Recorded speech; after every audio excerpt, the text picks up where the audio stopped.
Assalamualaikum warahmatullahi wabarakatuh. Nama saya Nurlaili Oktavia dengan NIM 2017-310-730. Di sini saya akan menjelaskan tentang analisis fundamental saham pada BNI. Yang pertama saya akan menjelaskan tentang earning per share.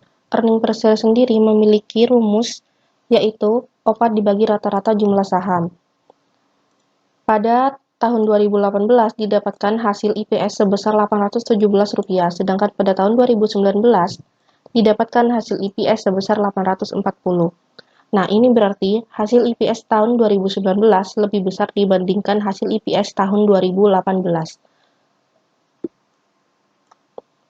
Berarti pada tahun 2019 perusahaan memiliki IPS yang lebih tinggi sehingga perusahaan tersebut akan memiliki lebih banyak uang yang tersedia, baik untuk diinvestasikan kembali atau dibagikan ke pemilik saham dalam bentuk dividen. Selanjutnya yang kedua yaitu price to earning ratio. Price to earning ratio sendiri rumusnya yaitu harga pasar saham sekarang dibagi laba per lembar saham. Nah, pada tahun 2018 price earning ratio didapatkan 11 kali, sedangkan pada tahun 2019 price earning ratio hasilnya yaitu 9 kali.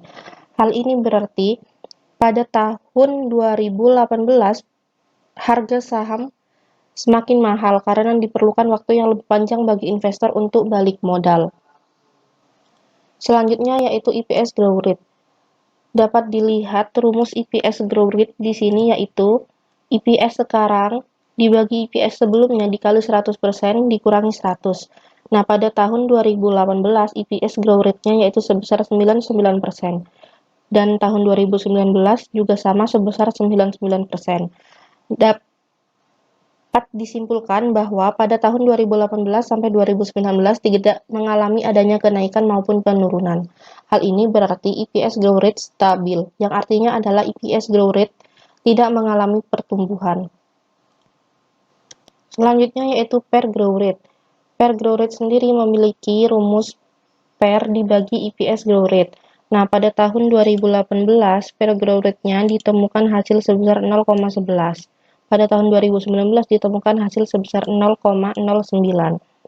Jadi jika melihat hasil ini dapat disimpulkan bahwa growth stock dengan per growth rate rendah yaitu kurang dari 25 yang mengindikasikan tidak adanya potensi harga untuk naik. Yang kelima yaitu dividen per share atau DPS. Nah, rumus dari DPS sendiri ini yaitu dividen tunai yang dibayarkan dibagi rata-rata jumlah lembar saham yang beredar. Pada tahun 2018, DPS-nya yaitu sebesar Rp258, sedangkan pada tahun 2019, DPS-nya sebesar Rp203. Hal ini berarti pada tahun 2018 dan 2019 mengalami penurunan. Dari sini dapat disimpulkan bahwa dapat penurunan setiap lembar saham yang akan diterima oleh investor. Selanjutnya yaitu dividend yield and cover. Nah, dividend cover memiliki rumus laba per saham dibagi dividen per saham. Pada 2018, IPS-nya yaitu sebesar 817 dibagi 258 mendapatkan hasil 3,16 kali. Sedangkan pada 2019, IPS sebesar 840 dibagi dengan DPS sebesar 203 mendapatkan hasil sebesar 4,13 kali. Hal ini berarti pada tahun 2018 dividen cover dari Bank Negara Indonesia lebih kecil dibandingkan dividen cover pada tahun 2019 Bank Negara Indonesia. Selanjutnya yaitu dividen yield. Memiliki rumus dividen per saham dibagi harga pasar saham sekarang. Nah, pada tahun 2018 dividen yield-nya sebesar 2,9%, sedangkan pada tahun 2019 dividen yield sebesar 2,5%.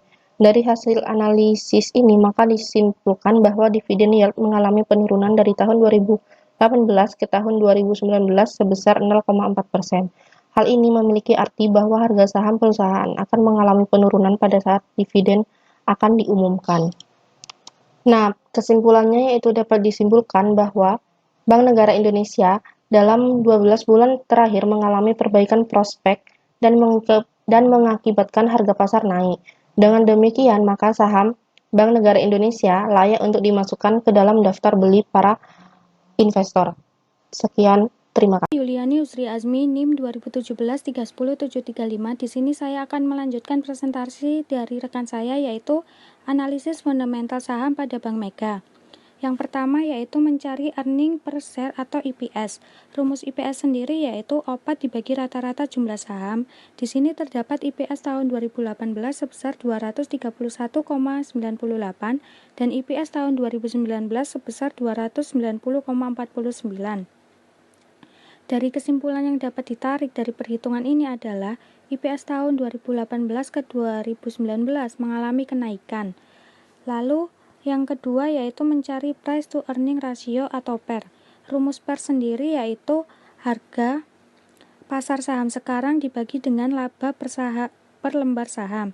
PER tahun 2018 sebanyak 22 kali dan PER tahun 2019 sebanyak 18 kali. Berdasarkan perhitungan di atas, pada tahun 2018 perusahaan memiliki PER yang lebih tinggi daripada tahun 2019. Hal ini memiliki arti bahwa pada tahun 2018 harga saham semakin mahal karena diperlakukan waktu yang lebih panjang bagi investor untuk balik modal. Yang ketiga yaitu EPS growth rate. Rumus dari EPS growth rate yaitu IPS sekarang dibagi dengan IPS sebelumnya dikali 100% dikurangi 100 dan hasilnya yaitu 98,75%, sehingga dapat disimpulkan jika IPS meningkat sebesar 98,75% dari IPS tahun sebelumnya dan diperkirakan untuk tahun selanjutnya, IPS akan mengalami peningkatan sebesar 98,75% di tahun berikutnya. Lalu yang keempat yaitu PER growth ratio. Rumusnya yaitu PER dibagi dengan EPS growth rate. PER growth ratio pada tahun 2018 yaitu sebesar 0,18 dan PER growth rate pada tahun 2019 yaitu sebesar 0,22. Dapat disimpulkan berarti hasilnya yaitu saham tersebut layak dibeli karena pertumbuhan PER di bawah angka 1. Lalu yang kelima yaitu dividen per share atau DPS. Rumus DPS sendiri yaitu dividen tunai yang dibayarkan dibagi dengan rata-rata jumlah lembar saham yang beredar. Hasil dari DPS tahun 2018 yaitu sebesar Rp94 dan DPS tahun 2019 yaitu sebesar Rp116. DPS sendiri merupakan jumlah aktual yang diterima oleh pemegang saham atas setiap lembar saham yang dimiliki adalah di tahun 2019, yaitu sebesar 116. Dari perhitungan DPS di atas, dari tahun 2018 sampai 2019 mengalami kenaikan di mana tahun 2018 sebesar Rp94 naik di tahun 2019 sebesar 116. Maka investor akan senang karena memperoleh dividen yang tinggi pula. Lalu yang keenam, dividend yield dan dividend cover. Dividend yield rumusnya yaitu dividen per saham dibagi dengan harga pasar saham sekarang, yaitu hasilnya dividen yield pada tahun 2019 1,78%, sedangkan dividen yield pada tahun 2018 sebesar 2,13%. Dividen yield adalah tingkat dividen yang dibagikan. Semakin tinggi dividen yield, maka semakin baik dari perhitungan di atas. Dividen yield mengalami penurunan di mana pada tahun 2018 sebesar 2,13% dan pada tahun 2019 sebesar 1,78%. Lalu dividen cover. Dividen cover memiliki rumus yaitu laba per saham dibagi dengan dividen per saham.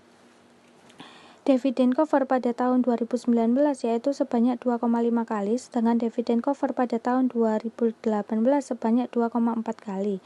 Dari perhitungan di atas dapat ditarik kesimpulan bahwa Bank Mega mempunyai kemampuan untuk membayar dividen di masa yang akan datang sebanyak 2,5 kali pada tahun 2019 dan 2,4 kali pada tahun 2018.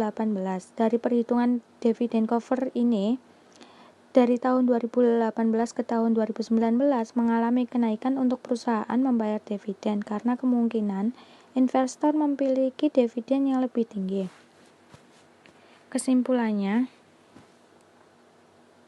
analisis perusahaan Bank Mega ini memperoleh checklist terbanyak di warna hijau, sehingga perusahaan Bank Mega ini layak untuk dijadikan investasi dan layak dibeli.